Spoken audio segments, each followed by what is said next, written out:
Hey, good morning everybody. Today is Wednesday, June 1st, 2016. My name is Cliff Backus and this is your pushbuttonstocktrading.com daily video market review. Let's get started this morning with a look at our spectrum analyzer. It's important that we identify where the leadership in the market is. To that end, we use HGSI, High Growth Stock Investors Spectrum Analyzer, to identify market leadership on a daily basis. Yesterday, of the top 100 most powerful stocks in the most powerful industry groups, 20 came from the biotech industry. That's a lot. 9 from application software, 8 from semiconductor devices, and rounding out the top 5, we had specialty pharmaceutical and IT services with 5 stocks each in the most powerful stocks in the most powerful industry groups. These may be good places to look for leadership in this market going forward. Let's start this morning by taking a quick look at the Russell 2000. As I've been noting for a while now, I believe the Russell 2000 is the key to the market going forward here. The Russell has been looking at resistance here in the 1156 area. Notice how we poked our head above that area on Tuesday, but we closed below it. We'll look to see if we can break above that area of resistance today or later this week. If we were to break above resistance in the 1156 area, the next significant area of resistance is going to be up here in the 1205 range. Let's see what the Nasdaq Composite's up to. But before we do that, stocks closed mixed on sharply higher trading volume Tuesday. While volume comparisons were going to be easy anyway, as we were comparing Tuesday's volume to Friday's traditionally light pre-holiday volume, volume was well above average on both the New York Stock Exchange and the Nasdaq. The Nasdaq posted an accumulation day, closing near the top of its daily trading range. The S&P 500 avoided a distribution day, closing down less than the minimum 0.2% necessary for distribution. The Nasdaq held stubborn resistance in the 4,900 area, and we will now see if we can better the recent market high in the 4,969 range. Meanwhile, the S&P 500 is struggling with resistance in the 2100 range. Distribution or professional selling, so much a concern 2 weeks ago, has fallen to a much more manageable level. Currently, both the Nasdaq and the S&P have only 5 sessions in the past month, and we haven't added any distribution in nearly 2 weeks. In light of the recent market strength and the aging distribution, the Investors.com market outlook is a confirmed uptrend. Meanwhile, our market timing model is on our most aggressive rating, a margin signal. A margin signal indicates that aggressive traders can leverage their portfolios utilizing margin, while more conservative traders should be working toward fully invested. Tuesday, advancing issues bettered decliners. New highs continued to handily outpace new lows. According to our Ramosi ratio, small capitalization stocks bettered large, and for the first time in a while are outperforming large caps on a 10-day moving average basis. Bulls would prefer to see small caps outperform.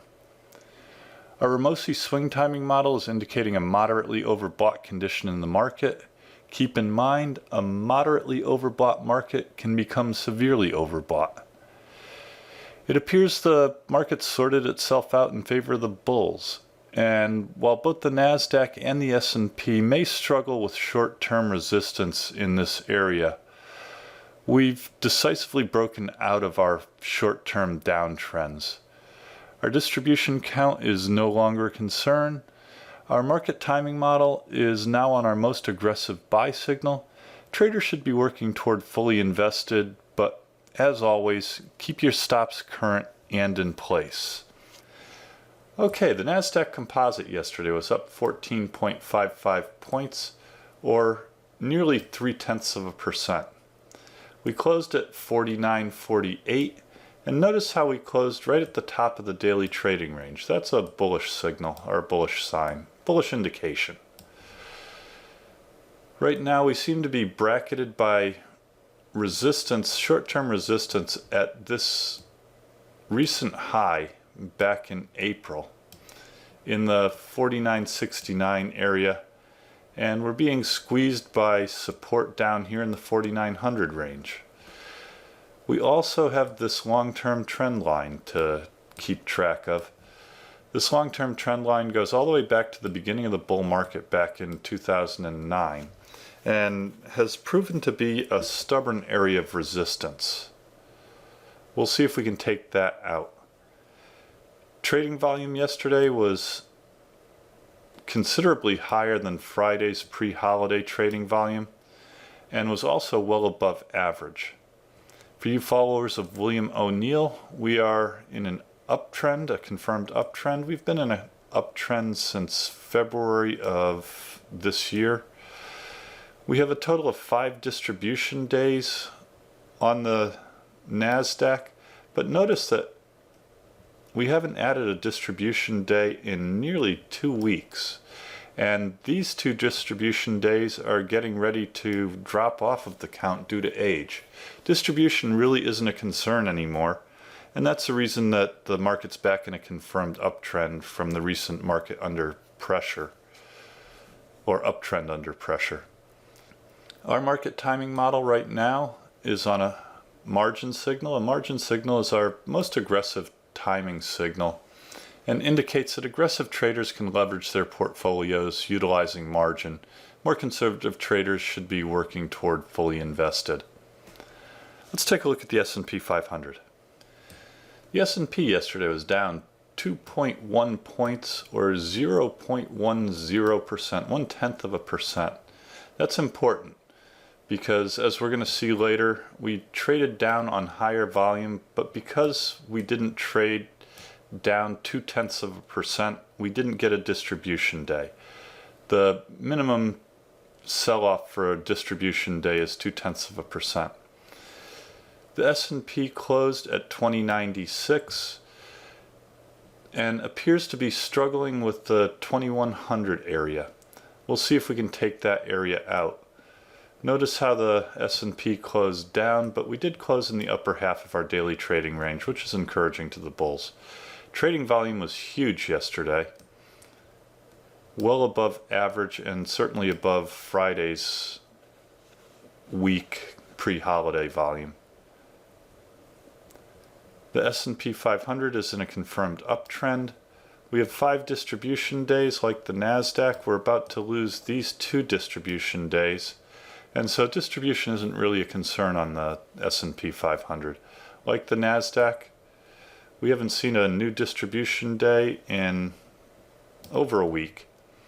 The Nasdaq right now on our market timing model is on a margin signal and appears to be bracketed by support down here in the 2044 area and resistance up here in the 2116 range.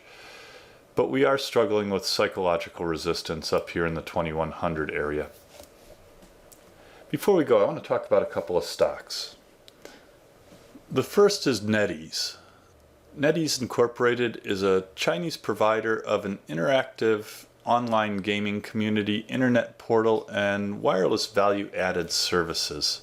The stock has been working on a second stage base-on-base formation, with a pivot point up here in the 186.45 area.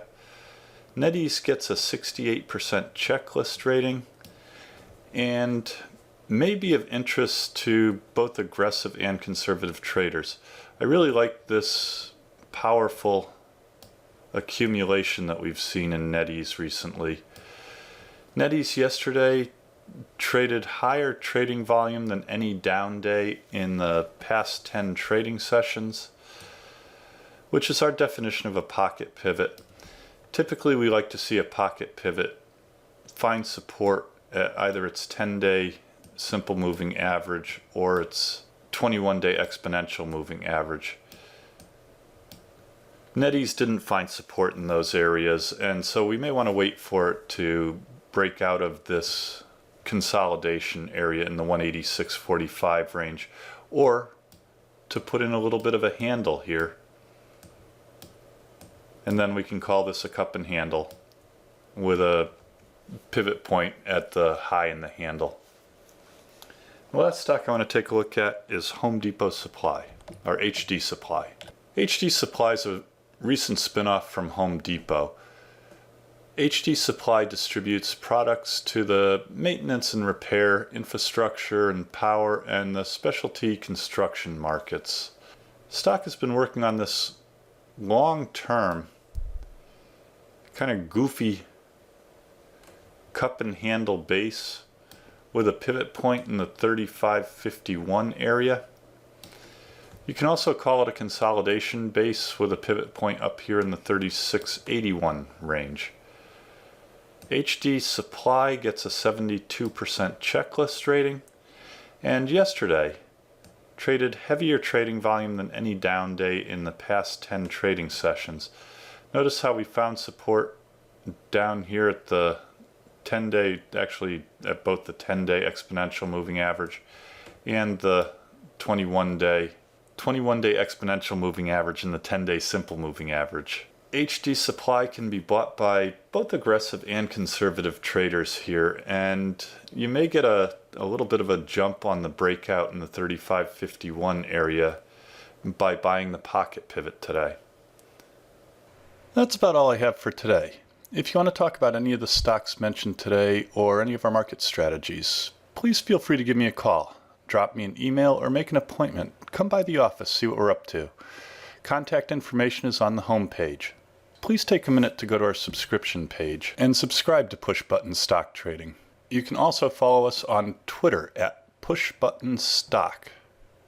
Again, my name is Cliff Backus. That's your daily video market review. Have a safe and profitable day. Keep your stops in place, and I will see you again tomorrow. Please stay tuned for our important disclaimers. All the best.